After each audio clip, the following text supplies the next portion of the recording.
Hey, what is up, everyone? My name's Lionel, and I'm your host for LT Productions. You are watching I Watch You Watch. We are covering the Real Housewives in Jessel's marriage. I mean, no, it's the Real Housewives of New York, but you know what I mean. Another week in Jessel's marriage. Okay, so this is season 14, I think episode 13. Next week is the season finale, and hallelujah. Let's get into this. So I appreciate everyone for coming to my channel. Thank you for every view. I ask that you all please like this video, subscribe to this channel. Please leave your comments and share this video. Here we go. So, of course, what I like to call them as interludes before we actually get a real scene. We see Bryn, she's talking with her brother. Again, she still has COVID. They're joking and talking a little bit about stuff. We have Uba, she's modeling. It's right before, I guess, Valentine's Day, and she's the type of person that will keep people on red who are asking her to be her Valentine, and she'll make her choice, I think, like around midnight of February 13th. Let's see. That's about it, and now we finally get a real scene, and it is between Sai and Aaron, who are on the phone gossiping, and Jessel and Jenna. Jenna has come over to Jessel's home, and they're going to just catch up, and they're going to be gossiping also. And let's just say that Daphne and the other girl off of Scooby-Doo, they get their load in, and they're coming up with theories. And basically, they're the Whitney and Heather of this franchise. They will scrutinize everything and come up with theories and don't really know what they're talking about, but they think that they're so smart and wise. Like, why are you even reading into this, and where are you going with all of your theories, and you have nothing to back up anything, all over a quote-unquote opinion. Sai gives her side, and it was so awkward and so weird. Just how she was already late, and then she said that she had sex. And it was like, oh, she had sex? Oh. And guess what? It took over 20 minutes for her to really get into it. I wonder what happened. Like, did he have to do oral on her to make her? Like, if you haven't been doing it for over a year and a half, it may need to get the oil running again. Just like people that are in the north, when you got to start your car, you just can't run off with your car, or you're going to do damage to it. Like, it's simple 1+1, Aaron, and you guys are too much in someone else's sex life who keeps claiming that they have so much sex. Unless you are getting off on other people's pleasure. And we'll leave it as blanketed as that, because it doesn't make sense that you're really, this is Regina and Gretchen talking to each other about stuff that has nothing to do with them, and nothing that's going to enrich their lives, nothing that's going to, I don't know. I don't get it, but whatever. And then she gets into, well, then she tried to make this comparison of my mom and her uncle. Aaron, what? That's so strange. It's so bizarre. Every time we get together, these are the type of definitions that Aaron likes to put on Jessel. She's strange. She's bizarre. Weeks ago, she's a lunatic, crazy. They start talking about Vietnam. Well, before we go there, Sai is under the impression you understand where Jessel is coming from, but for some reason you decide to be offended for the most bothered, unbothered housewife that I do know, who acts like she doesn't care, but she does care. Like, you're saying that don't compare, but she wasn't comparing. You even said that I think that she wanted to relate, but Aaron's like, well, everything that she does say doesn't really relate. Why doesn't it relate? Why doesn't it relate? Two relatives that have a similar problem. And somehow you're offended that you would just bring up my mom. Why? I don't get it. But so Jessel tells her side to Jenna. Jenna is more empathetic and hears her side. She sees that Jessel is trying to prove herself, and then she has to double back, because it's like, as you're talking, people are trying to twist what you're saying and all that, and you don't have to do that.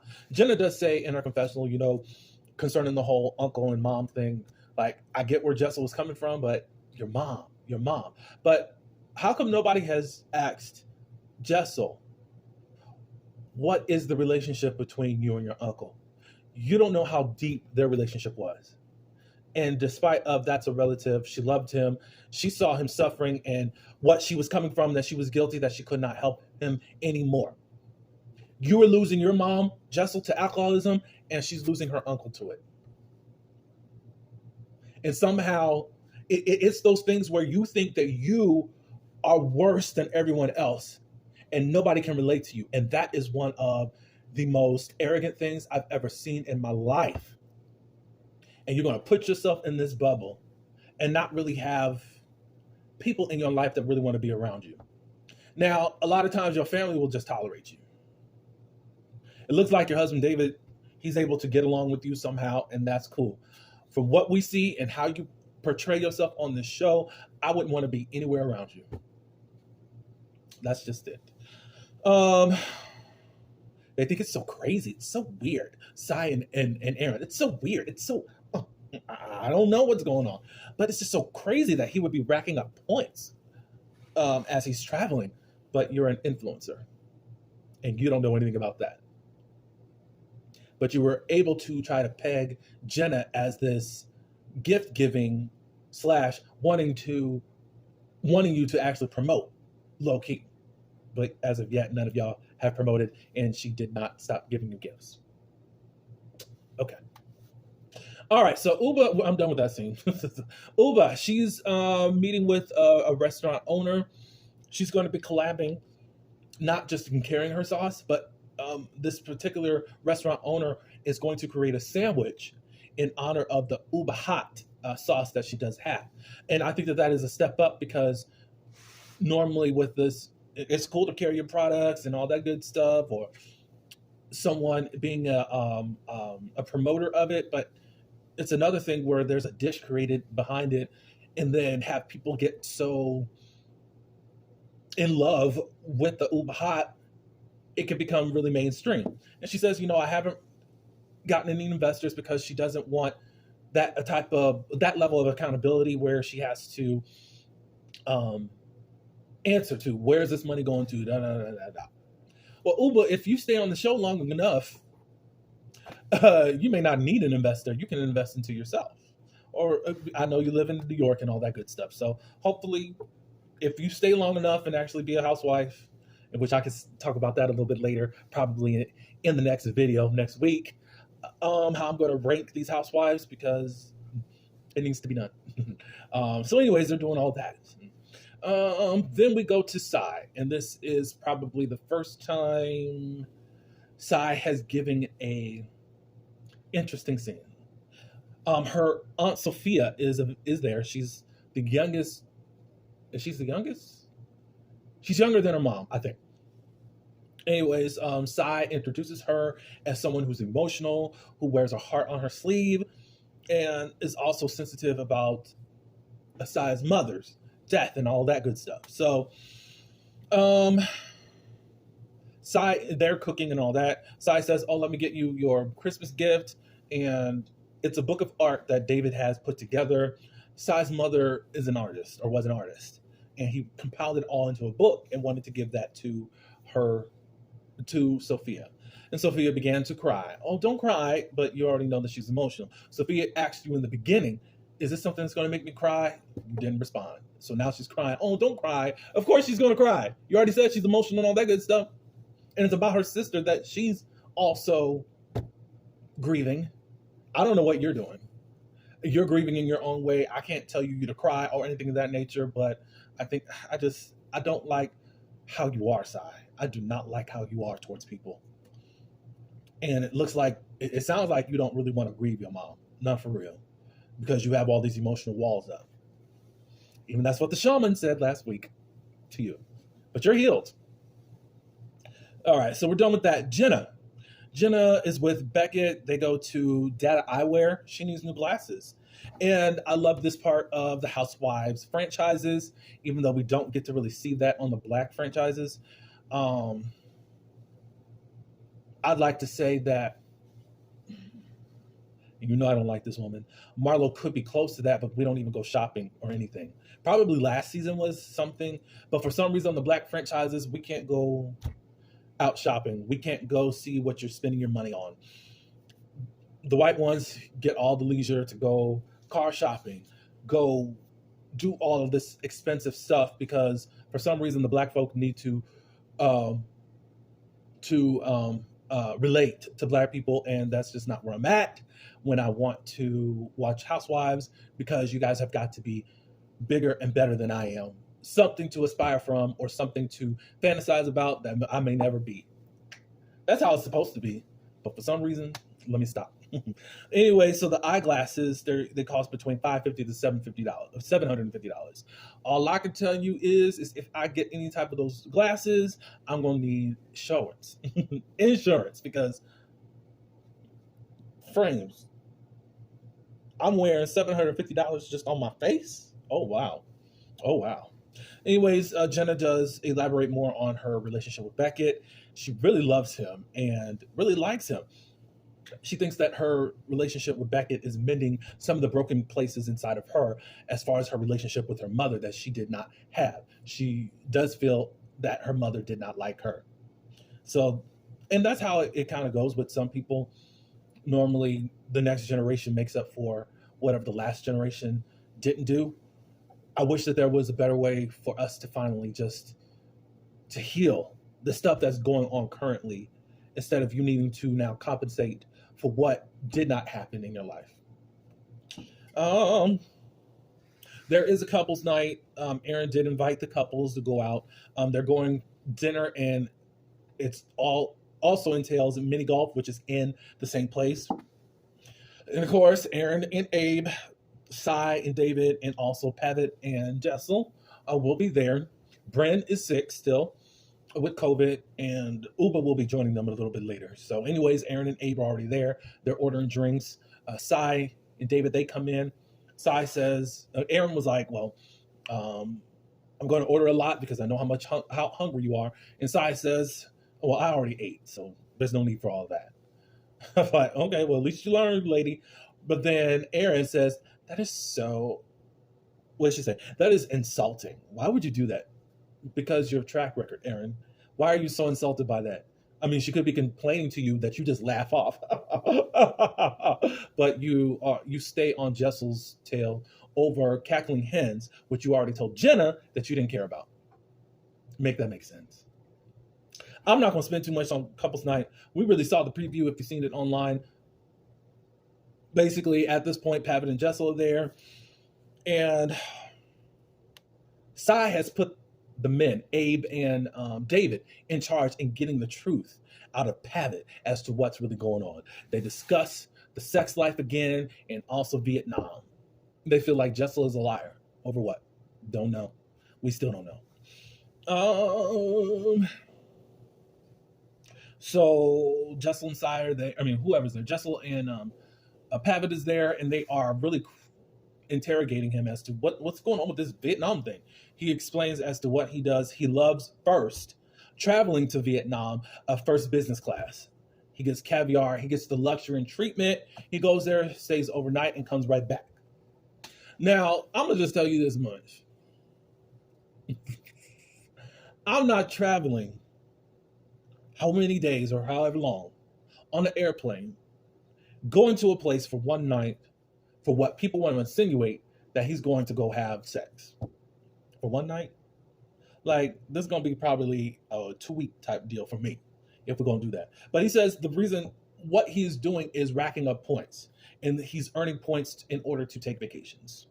For some reason, influencer side does not know that aspect, but she's the smartest person in the room.